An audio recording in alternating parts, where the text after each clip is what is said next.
Hello नमस्कार दोस्तों, मैं ऋषभ आपके चैनल एजुकेशन फॉर ऑल में एक बार फिर से आपका स्वागत करता हूं। आज हम लोग जो बिहार स्पेशल का टॉपिक एंशिएंट हिस्ट्री का कर रहे थे उसका मैं अगला पार्ट लेकर के आ गया हूं, जिसमें आज हम लोगों को शुंग वंश के बारे में पढ़ना है। इससे पहले मैंने जैन धर्म और बौद्ध धर्म के बारे में पढ़ाया है। अगर आपने उसको नहीं देखा है तो इसका प्लेलिस्ट बना हुआ है बिहार स्पेशल के नाम से, आप जो है जा करके देख सकते हैं। अगर आप एडिटोरिया का 7500+ का जो नया बुक जीके जीएस का निकला हुआ है, अगर आप उसको करना चाहते हैं तो उसका मैं अभी फ़िलहाल स्मरणीय तथ्य जो है वो करवा रहा हूँ। अगर आप उसको देखना चाहते हैं तो उसका भी प्लेलिस्ट बना हुआ है, आप जो है जा करके देख सकते हैं। आप किसी भी एग्ज़ाम की तैयारी कर रहे हैं तो उसके लिए वो जो है वो लाभदायक होगा। और अगर आप बिहार स्पेशल सिर्फ पढ़ना चाहते हैं तो अगर आप बिहार स्पेशल सिर्फ पढ़ना चाहते हैं तो उसके लिए आप ये बिहार स्पेशल का जो है वो प्लेलिस्ट में जा करके आप देख सकते हैं। जैसे बीपीएससी टीचर में जो है वो बिहार स्पेशल से क्वेश्चन पूछा जाता है, बीपीएससी में पूछा जाता है, तो उसके लिए ये लाभदायक रहेगा। तो चलिए हम लोग जो है वो स्टार्ट करते हैं। अगर आपको ये वीडियो पसंद आए तो वीडियो को लाइक कर दीजिएगा, अपने दोस्तों में शेयर कर दीजिएगा। अभी तक चैनल को सब्सक्राइब नहीं किए हैं तो चैनल को सब्सक्राइब भी कर दिया कीजिएगा। तो चलिए हम लोग जो है शुंग वंश के बारे में पढ़ते हैं। मौर्य वंश के अंतिम शासक बृहद्रथ की हत्या कर पुष्यमित्र शुंग ने 115 ईस्वी ईसा पूर्व में शुंग वंश की जो है वह स्थापना किया था। तो इसके संस्थापक कौन थे? तो पुष्यमित्र शुंग थे। पुष्यमित्र शुंग जो है वो ब्राह्मण था, वह बृहद्रथ का जो है वो सेनापति था। पुष्यमित्र ने सेनानी की उपाधि ली थी और उसने यमनों के आक्रमण को विफल जो है वो किया था। पुष्यमित्र ने 2 अश्वमेध जो है यज्ञ करवाए थे। इसमें पुरोहित जो है वो कौन थे आपके? तो पतंजलि जो है वो पुरोहित थे। पुष्यमित्र की मृत्यु के बाद उसका पुत्र अग्निमित्र 148 ईसा पूर्व में राजा बना। कालिदास के नाटक मालविकाग्निमित्रम में अग्निमित्रम एवं मालविका का जो है वो वर्णन मिलता है। इस वंश का अंतिम शासक जो है वो आपका देवभूति था। तो शुंग वंश का जो है वो वही इम्पोर्टेंट टॉपिक था, तो आप जो है बस उतना ही उसको याद रखिएगा। अगला इसमें आपका कि कौरव वंश के बारे में हम लोग पढ़ते हैं। ये छोटा छोटा वंश है, आज खत्म हो जाएगा। कौरव वंश की स्थापना वसुमित्र ने देवभूति की हत्या करके किया था। वसुमित्र शुंगों के जो है वो अमात्य यानी कि मंत्री थे। कौरव वंश कौरव वंश भी जो है वो एक तरह से ब्राह्मण वंश था। इस वंश का अंतिम शासक जो है वो सुशर्मा था। सातवाहन वंश के संस्थापक सिमुख ने सुशर्मा की हत्या कर कौरव वंश का जो है वो अंत किया। तो सातवाहन वंश का संस्थापक सिमुख था, जो सुशर्मा की हत्या करके जो है वो कौरव वंश को खत्म कर दिया था। अगला है हम लोगों को पढ़ना है कुषाण वंश के बारे में पढ़ना है। भारत आने वाले विदेशियों में कुषाण सबसे अंतिम में थे। विदेशियों के आने का क्रम जो है वो पहले हिंद यूनानी आए, फिर शक आए, फिर पौलव वंश आया, फिर जो है वो कुषाण आए सबसे लास्ट में। कुषाण चीन के यूची या फिर तोखरी जाति से संबंधित थे। कुषाण वंश के संस्थापक कुजुल कड फिसेज था। इस वंश का सबसे प्रमुख जो शासक था वो आपका कनिष्क था। कुषाण वंश की राजधानी जो है वो पुरुषपुर या फिर पेशावर और बाद में जो है वो आपका मथुरा बना था, जो कि कनिष्क ने बनाया था। अगला है अश्वघोष, जिन्होंने बुद्ध चरित्र की रचना की थी।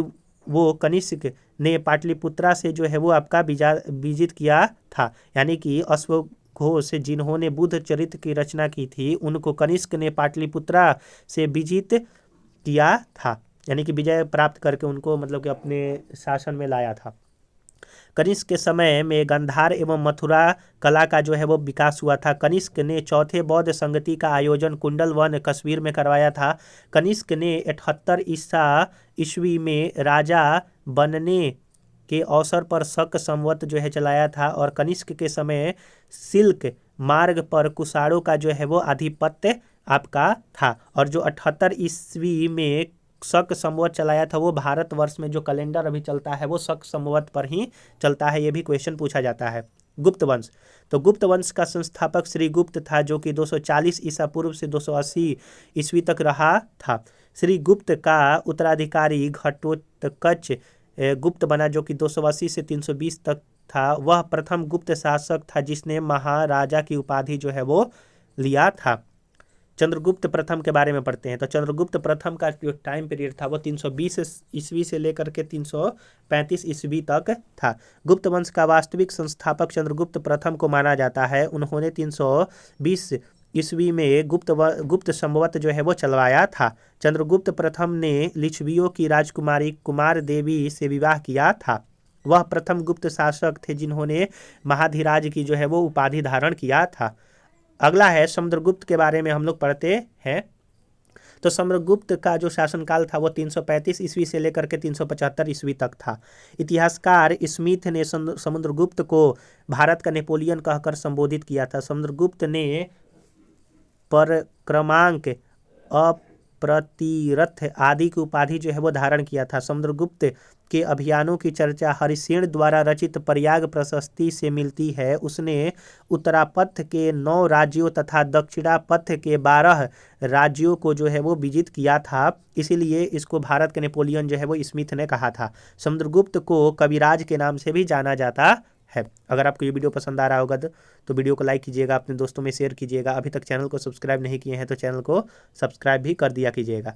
समुद्रगुप्त को उसके सिक्कों पर बीड़ा बजाते हुए भी दिखाई दिया गया है। समुद्रगुप्त का दरबारी कवि जो है वो हरिसेन थे।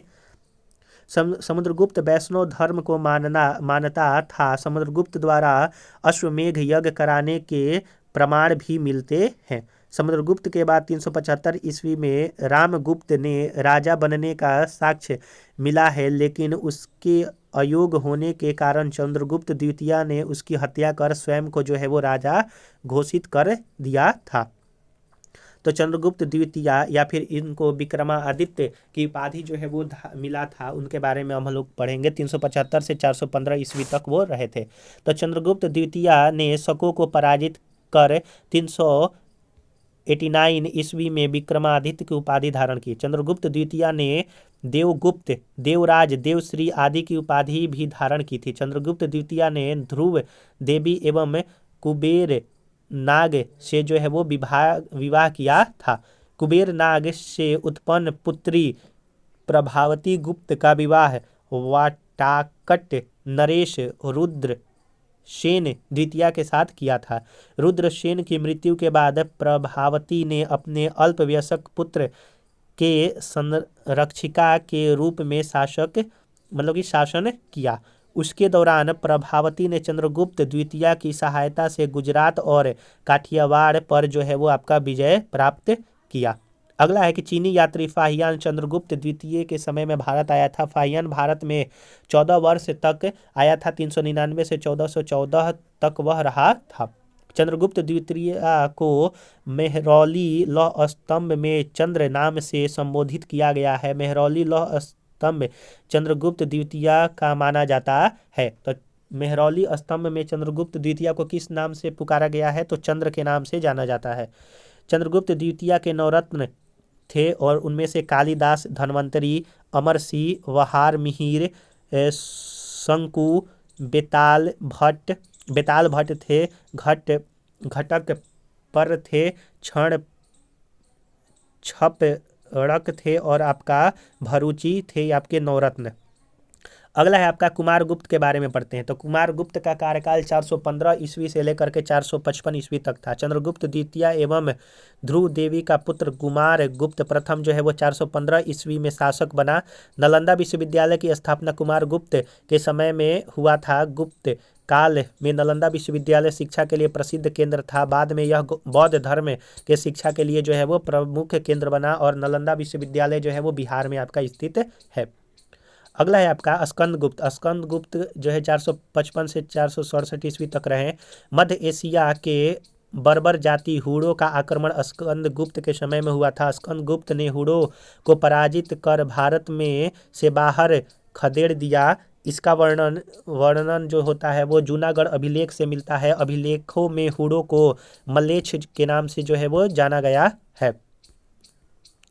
अगला है आपका कि स्कंदगुप्त ने चंद्रगुप्त मौर्य द्वारा निर्मित सुदर्शन झील का जो है वो पुनः निर्माण करवाया। स्कंदगुप्त ने शाक्रदित्य की उपाधि जो है वो धारण किया था। थोड़ा यहाँ पर जो है वो ब्लर हो गया है, मैं पढ़ रहा हूँ कि स्कंदगुप्त ने द्वितीय की जो है वो उपाधि धारण किया था। गुप्त वंश का अंतिम शासक विष्णुगुप्त था। गुप्त वंश के साथ मगध वंश का जो है वो अंत हो गया। इतिहासकार V.S. स्मिथ ने सांस्कृतिक उपलब्धियों के कारण गुप्त काल को स्वर्ण युग का जो है वो संज्ञा दिया है। तो भारत में स्वर्ण युग का संज्ञा किस वंश को दिया जाता है? तो गुप्त वंश को जो है वो दिया जाता है। अब हम लोग जो है वो पाल वंश से संबंधित कल अगले लेक्चर में करेंगे, क्योंकि वीडियो ज़्यादा लंबा हो जाएगा तो आपको भी देखने में अच्छा नहीं लगेगा। तो अगर आपने पीछे वाला वीडियो नहीं देखा है तो इसका प्लेलिस्ट बना हुआ है, आप जो है जा करके देख सकते हैं। अगर आप एडिटोरिया का 7500 प्लस का जो नया बुक लॉन्च हुआ है उसका अगर आप GK GS करना चाहते हैं तो उसका मैं अभी स्मरणीय तथ्य करवा रहा हूँ, आप जो है जा करके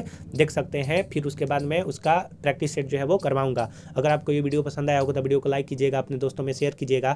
अभी तक चैनल को सब्सक्राइब नहीं किए हैं तो मैं आपसे निवेदन करता हूं कि चैनल को भी सब्सक्राइब कर दिया कीजिए। तो चलिए हम लोग जो है अगले वीडियो मिलेंगे, तब तक के लिए नमस्कार।